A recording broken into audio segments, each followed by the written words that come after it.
Eric Eggers joins us, Vice President at the Government Accountability Institute. Welcome back, sir. So tomorrow's the day. What do you think is going to happen? I think, as you noted, he'll probably get a sweetheart deal.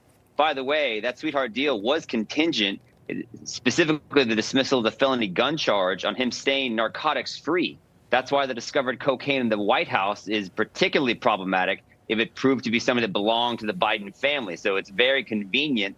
They haven't been able to locate the actual owner of that. But no, I think despite the House Oversight Committee's best efforts to raise a number of alarms, despite the whistleblowers citing a number of things that regular people like you and me would have been charged for, I think Hunter Biden's probably going to get off with relatively little actual punishment. All right, but there's this. Miranda Devine, who's been all over this, she wrote The Laptop from Hell, a great book. Everybody should get it.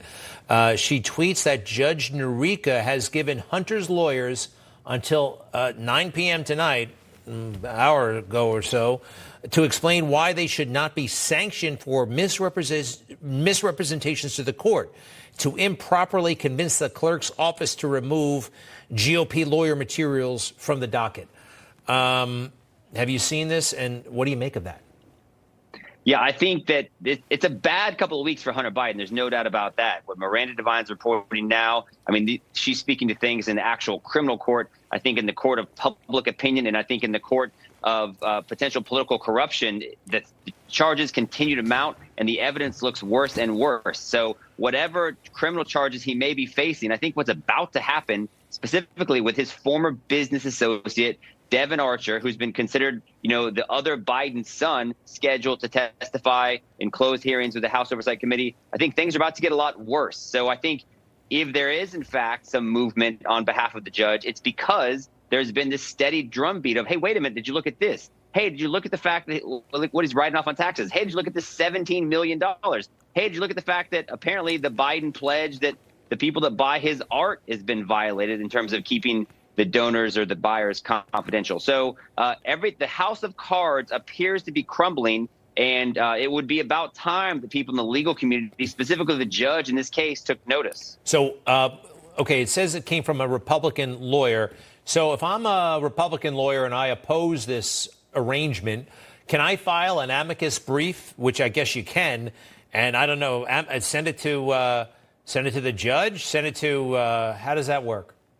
Yeah, Greg, if I was an attorney, my backdrop would look a lot nicer tonight, okay? But what I can tell you is that I think that, Hunter Biden has very expensive attorneys who probably have wonderful Zoom backgrounds, right? Abby Lowell has been parading around for everyone to see in Washington, D.C., the fact that they're taking this victory lap because despite the mountain of evidence, it appeared that he'd done his client an incredible service. He'd gotten him on these incredibly lenient charges.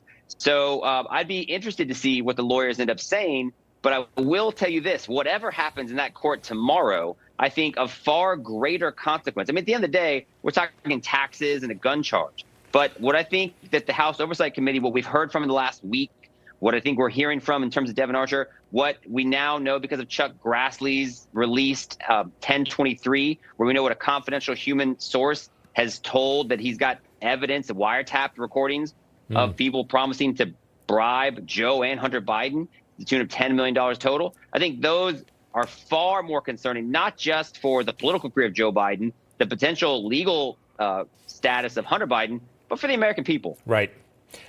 It looks like, okay, here's the deal. Somebody may have called the court and misrepresented their identity and who she worked for in an attempt to improperly, convince the clerk's office to remove materials.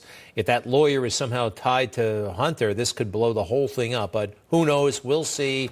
And, of course, 10 seconds. Is there any chance in, that the indictment on Trump doesn't materialize, that it goes away, the third one? That's a great question. I'm bad at prognosticating, but I'll just say this. Hunter Biden's been pretending to be a Ukrainian gas executive for the last 8 years. It wouldn't shock me if someone on the legal team was also pretending to be someone affiliated with a GOP attorney. Okay. Thank you very much. Eric Eggers, who sometimes looks a lot like Hunter Biden. Not tonight, though. You're growing out of it. I'll take that as a compliment, I guess. Yes, definitely. Okay. Thank you, Eric. Check out the Government Accountability Institute, and we'll be right back.